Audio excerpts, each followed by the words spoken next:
ये 8 लक्षण प्रकट होने लगते हैं जिसके ऊपर प्रभु की कृपा होती है। पहला, घोर अपराध करने वाले के प्रति भी दया की भावना, शांति पहला लक्षण है। भाव में भी पहले शांत भाव है।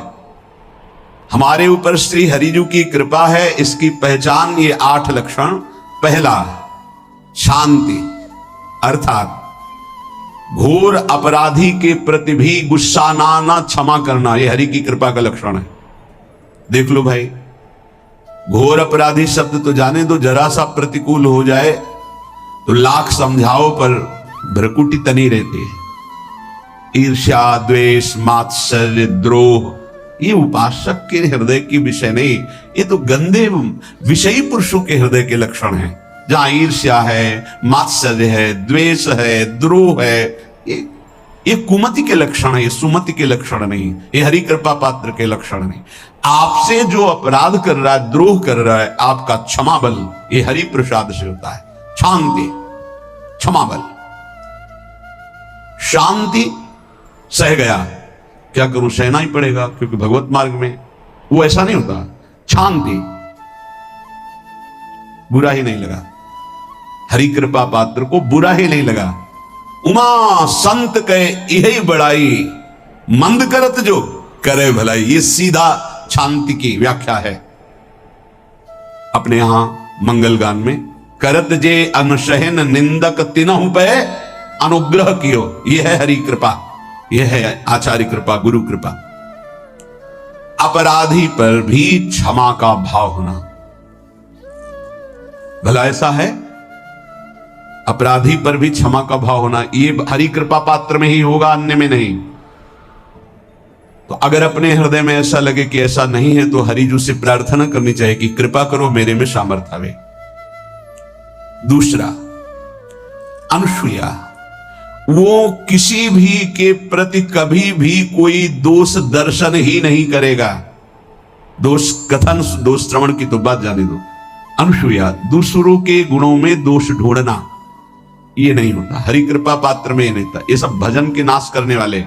जैसे पहला अपराधी पर क्रोध कर देना, तो माया ने भेजा इसीलिए था कि तुम्हारे साथ व्यवहार ऐसा करे कि तुम क्रोध करो, क्रोध करोगे तुम्हारी ऊर्जा शक्ति नष्ट हो जाएगी, अध्यात्म में जो चलने की थी। और कहीं तुमने संकल्प कर लिया तो भजन शक्ति नष्ट हो जाएगी। तो अगर भजन बल है तो गया, जरूर उसको दंड मिलेगा, पक्का मिलेगा, 100% मिलेगा, लेकिन आप खाली हो गए। ना भजन करने की वृत्ति रहेगी और ना भजन रहेगा, दोनों बात। अनुसूया, किसी के सद्गुणों में दोष देखना, गुणों में दोष ढूंढना, यह हरि कृपा पात्र में नहीं होता। ये बहुत मंगलमयी बातें जिससे हमारा भजन मार्ग पुष्ट होता है। तीसरा, वो बाहर से और भीतर से पवित्र रहता है, हरि कृपा पात्र। शौचाचार का ज्ञान होना चाहिए, वस्त्र आपके पवित्र होने चाहिए, ये बाहरी, जल रज आदि के द्वारा बाहरी पवित्रता। और निष्कपटता, निश्चलता, सत्य भाव, ये अंदर की पवित्रता है। अगर कपट है, छल है, असत्य है तो हृदय मलिन रहता है। भीतर और बाहर से पवित्र रहना, इसमें खास बात क्या है भीतर और बाहर से पवित्र रहने में? भीतर और बाहर से सदैव पवित्र कौन रह सकता है? तो बोले जो पुंडरीकाक्ष भगवान श्री हरि का, प्रियाजू का स्मरण करता रहता है, वो शवायाभ्यंतर शुचि, वो बाह्य और अभ्यंतर दोनों से पावन रहता है। तीसरी जो कृपा का लक्षण है, अर्थात वो सदैव भगवत चिंतन परायण, शौचाचार का पालन करने वाला, बाहर और भीतर से हरि कृपा पात्र पवित्र रहता है। लघु शंका में जल पात्र में रखा जाता है, जनेंद्रिय को पवित्र किया जाता है, फिर हाथ रज से धो के, फिर कुल्ला करके, आचमन करके, पैर धोकर, ऐसे पवित्र आचरण। ऐसे पशुवत व्यवहार ठीक नहीं। कुछ लोग ऐसी गलती करते हैं कि जिसमें शौच हुआ जाता है उसी में बैठकर लघु शंका करते, तो सारे वस्त्र, पूरा शरीर अपवित्र हो गया आपका। अब तो अटैच बाथरूम की व्यवस्था माया ने कर दी है।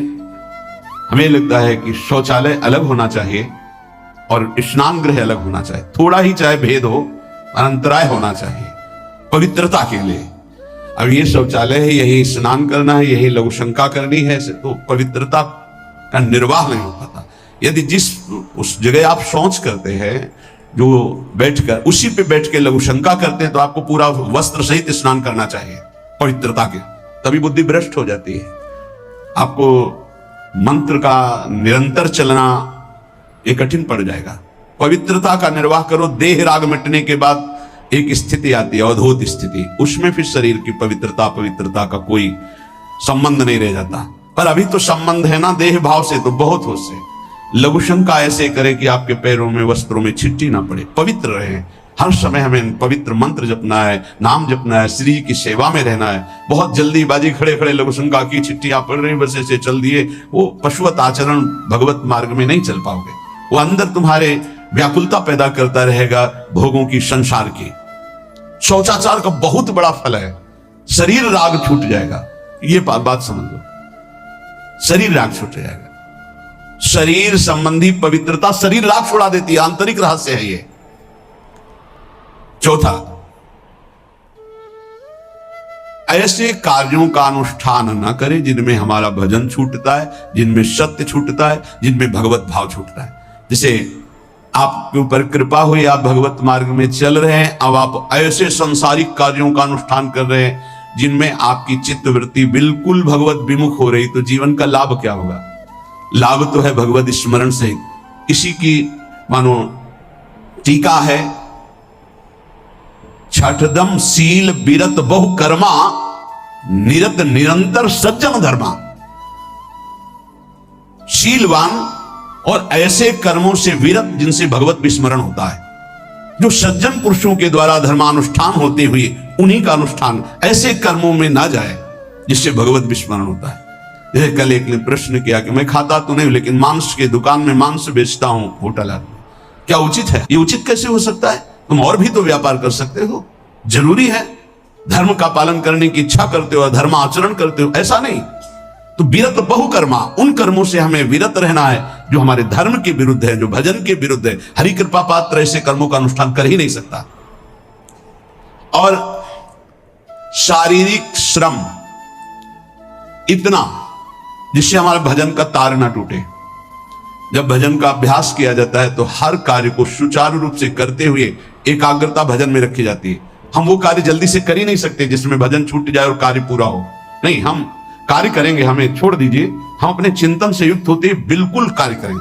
जैसे कई साधक हैं, उपासक हैं, बड़े अच्छे उपासक हैं, उनको आप कार्य दीजिए कि आप पानी गर्म कर दीजिए, पात्र बहुत सुंदर साफ होगा, पानी बहुत गर्म, लेकिन आप कह दीजिए कि 5 मिनट में गर्म करके ले, तो उनसे असंभव नहीं होगा।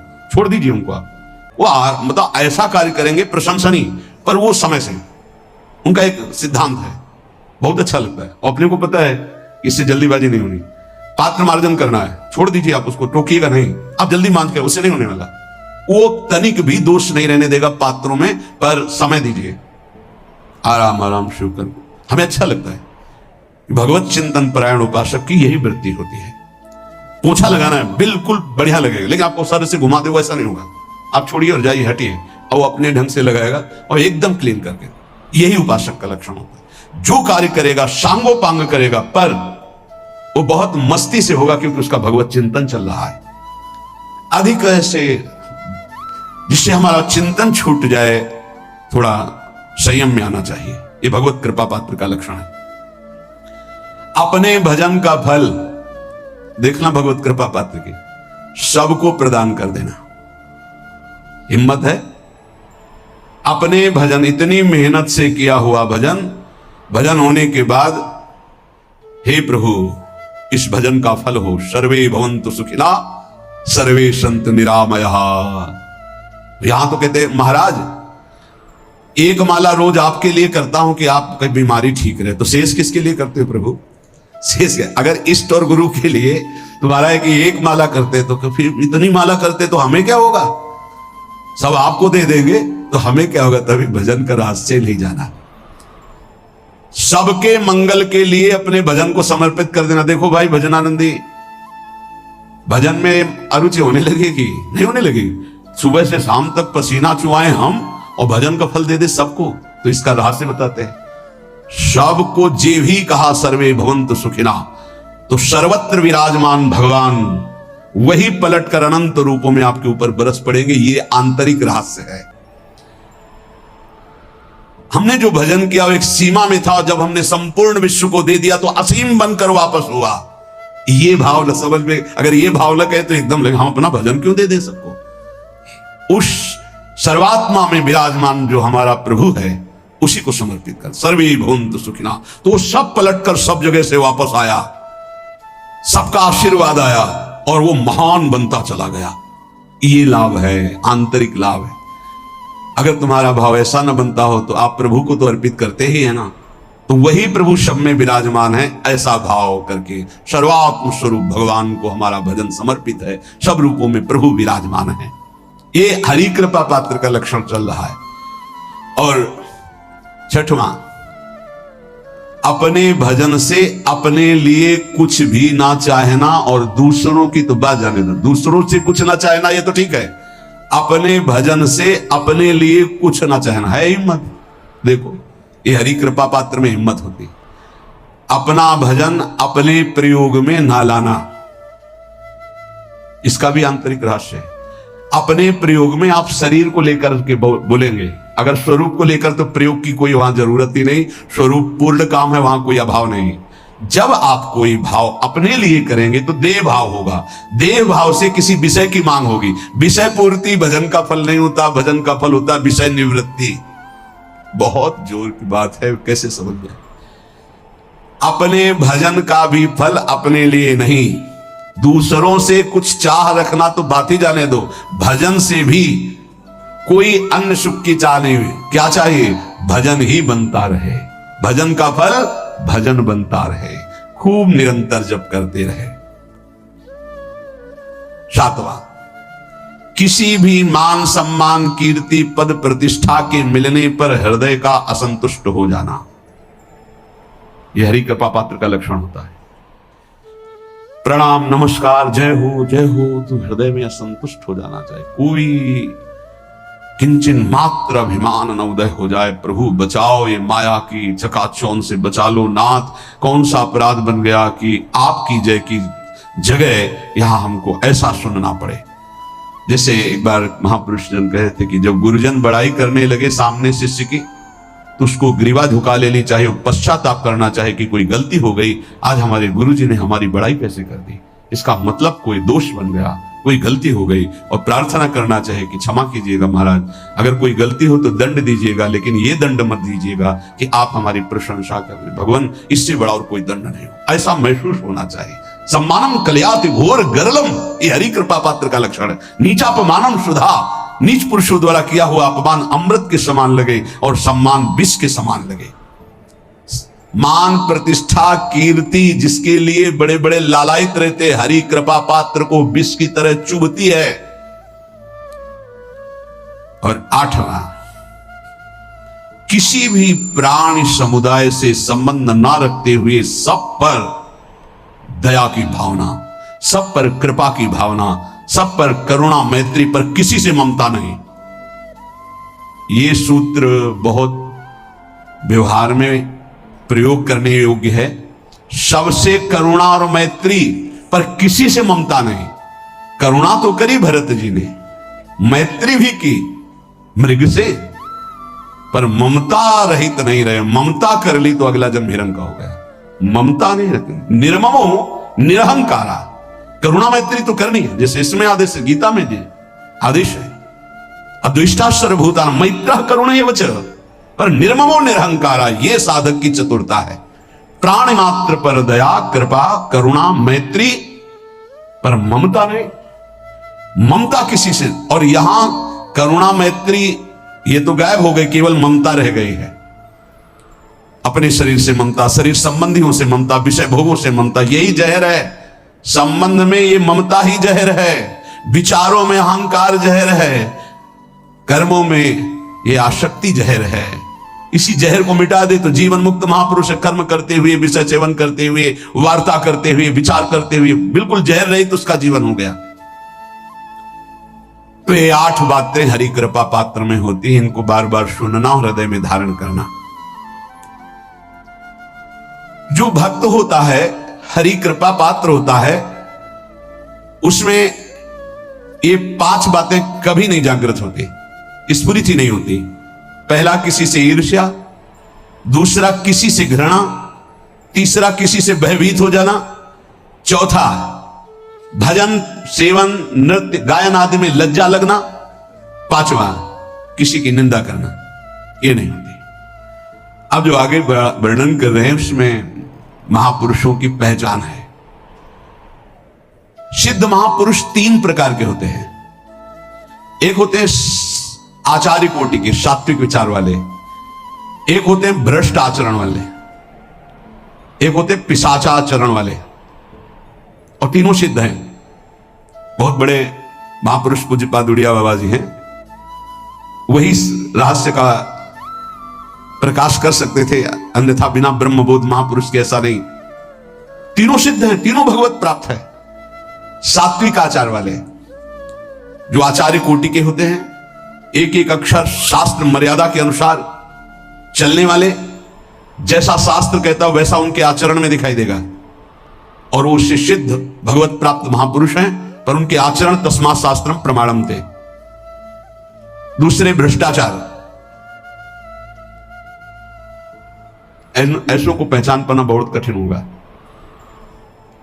भेष मलिन, आचरण मलिन, जैसे आप में कोई पुराना हो तो शायद जान पाएगा, भगवान दास नाम के एक संत इसी चौराहे पे रहते थे।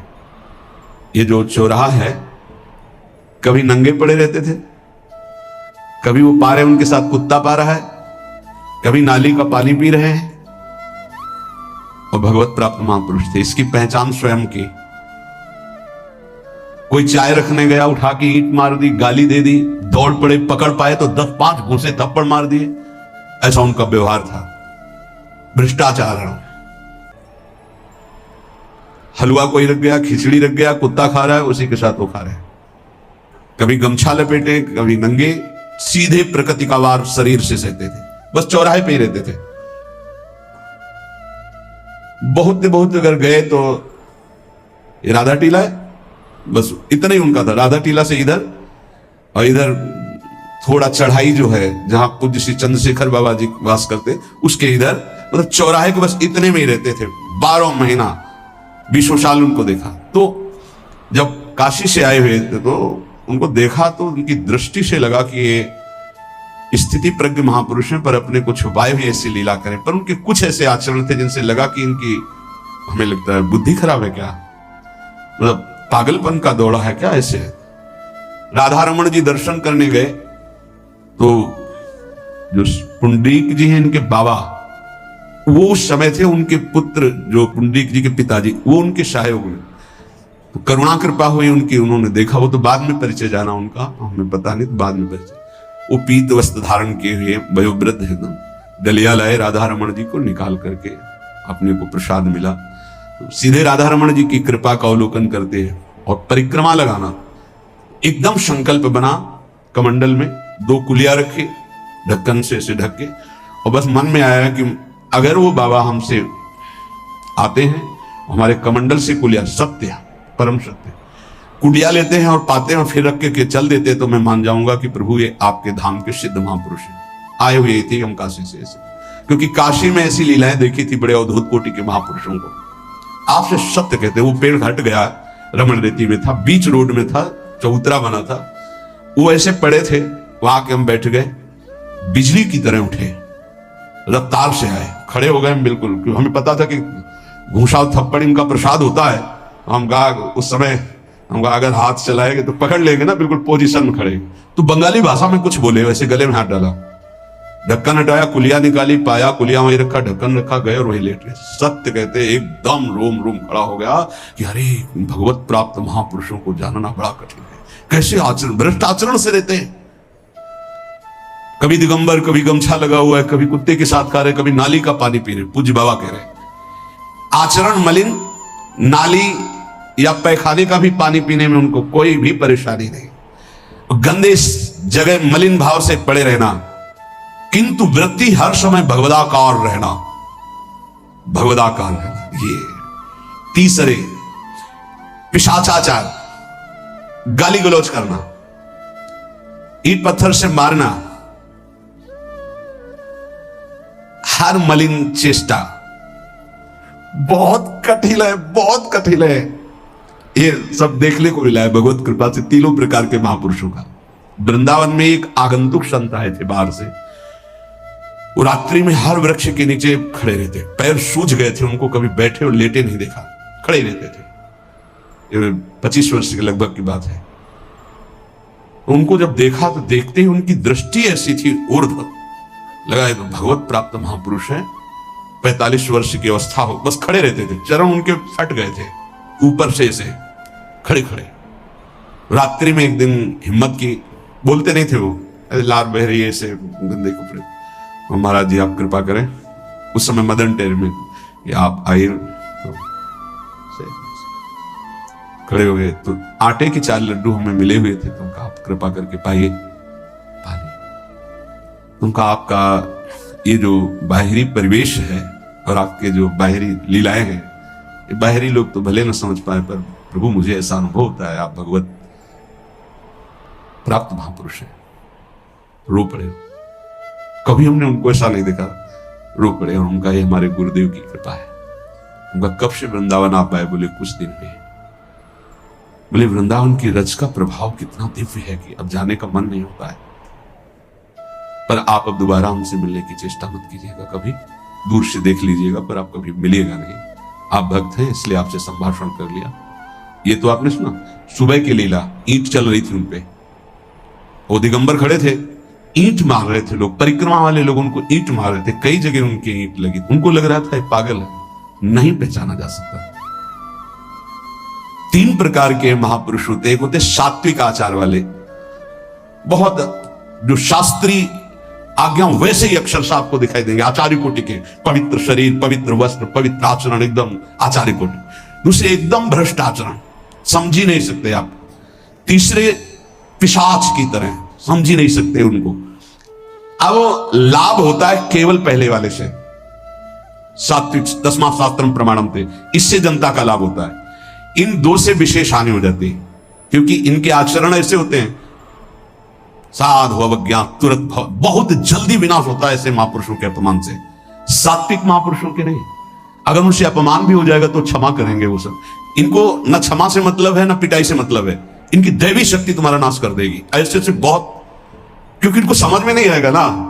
काशी में भी देखा है, कुल्हड़ चल रहे हैं सब, और ब्रह्माकार वृत्ति, लोग समझ नहीं पा रहे हैं, चाहे कि कुल्हड़ जमा मार रहे हैं उनके ऊपर। बिल्कुल जो चर्म है प्रकृति को सहते सहते भैंसे का जैसे हो गया मोटा एकदम, और उनके ऊपर मार पड़ रही है, वो मुस्कुरा रहे हैं, चल रहे हैं। उनका गजब हो गया, ब्रह्माकार स्थिति महापुरुष के सामने, ऐसे कुछ समझ ही नहीं पाता। तो कह रहे हैं ऐसे भक्तों से प्रायः सबकी हानि हो जाती है, क्योंकि समझ पाते नहीं कि स्थिति क्या है, और जब उनका अपमान करते हैं, उनको मारते हैं, पीटते हैं, उनका सर्वनाश हो जाता है। वो करते नहीं है, उनका प्रभाव कर देता है, पर सात्विक महापुरुषों से किसी का मंगल नहीं होता। इसलिए समाज का परम मंगल शास्त्र के द्वारा आचरण किए हुए जो सिद्ध महापुरुष हैं उनसे होता है। ये 2 प्रकार के महापुरुष जो होते हैं, कई तरह से हानि हो जाती है, आप समझ ही नहीं पाएंगे, आप अपमान कर देंगे, अनिष्ट हो जाएगा आपका, क्योंकि यहां ना क्षमा है ना दंड है, दैवी शक्तियां उनकी सुरक्षा में लगी हुई, वो सर्वनाश कर देगी।